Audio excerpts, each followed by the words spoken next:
While most politicians were content to let the American people suffer, a small number embraced left-wing populism. Among them was Huey Long, nicknamed the Kingfish, who served as governor and later senator for the state of Louisiana. During his tenure, Long built hospitals for the poor, created night schools for the illiterate, revised tax codes to increase the burden on the rich, and offered free textbooks to schoolchildren. He advocated not only a minimum wage, but a maximum wage.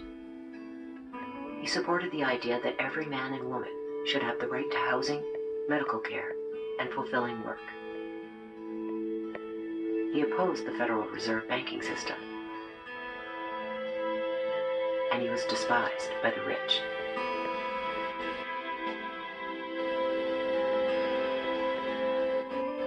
I can't remember any Saturday night that I went anywhere that we didn't talk about killing Huey Long. It was a normal conversation.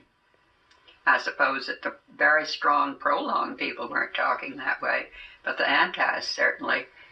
It didn't mean you meant to do it. It just meant that you wished that there was some way to rid the state of this incubus. The Lord has answered the prayer. He has called the barbecue.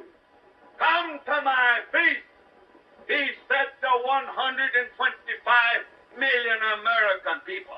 But Morgan and Rockefeller and Miller and Baruch have walked up and took 85% of the victuals off the table.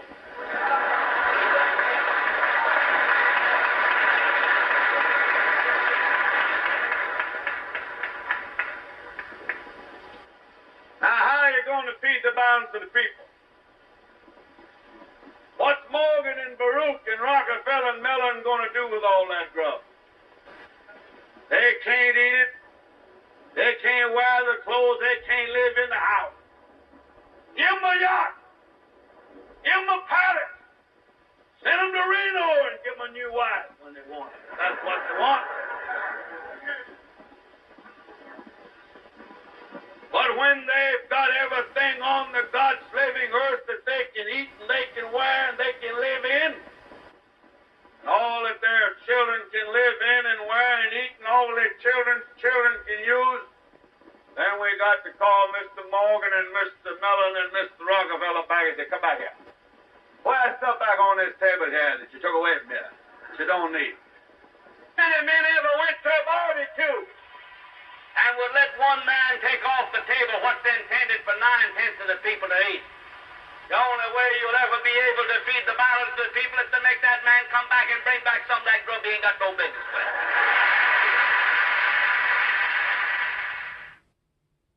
Long had ambitions for the White House. Long was struck down by an assassin's bullet. On September 10, 1935, he was murdered by a disgruntled doctor named Carl Weiss. Long's last words were, "God, don't let me die. I have so much to do."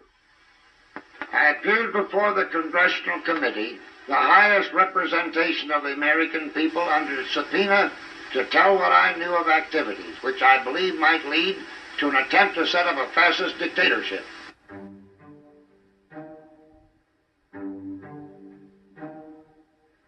In 1933, the decorated U.S. Marine Corps General Smedley Butler was approached by a representative from the banking firm Grayson, Murphy and Company. He was promised $3 million to lead a march of veterans on Washington, modeled after the bonus march of the previous year. This time, the veterans would not be asking for a small amount of money.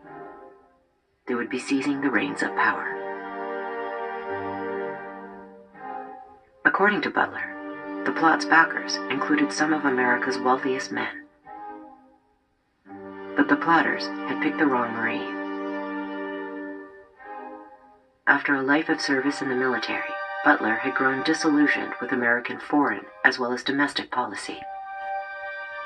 "I spent 33 years being a high-class muscle man for big business, for Wall Street and the bankers," he said. "In short, I was a racketeer, a gangster for capitalism." The plan as outlined to me was to form an organization of veterans, to use as a bluff or as a club at least, to intimidate the government and break down our democratic institutions. The upshot of the whole thing was that I was supposed to lead an organization of 500,000 men, which would be able to take over the functions of government. I talked with an investigator for this committee who came to me with a subpoena on Sunday, November 18th.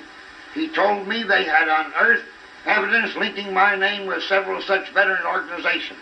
As it then seemed to me to be getting serious, I felt it was my duty to tell all I knew of such activities to this committee. My main interest in all this is to preserve our democratic institutions. I want to retain the right to vote, the right to speak freely, and the right to write. If we maintain these basic principles, our democracy is safe. No dictatorship can exist with suffrage, freedom of speech, and press.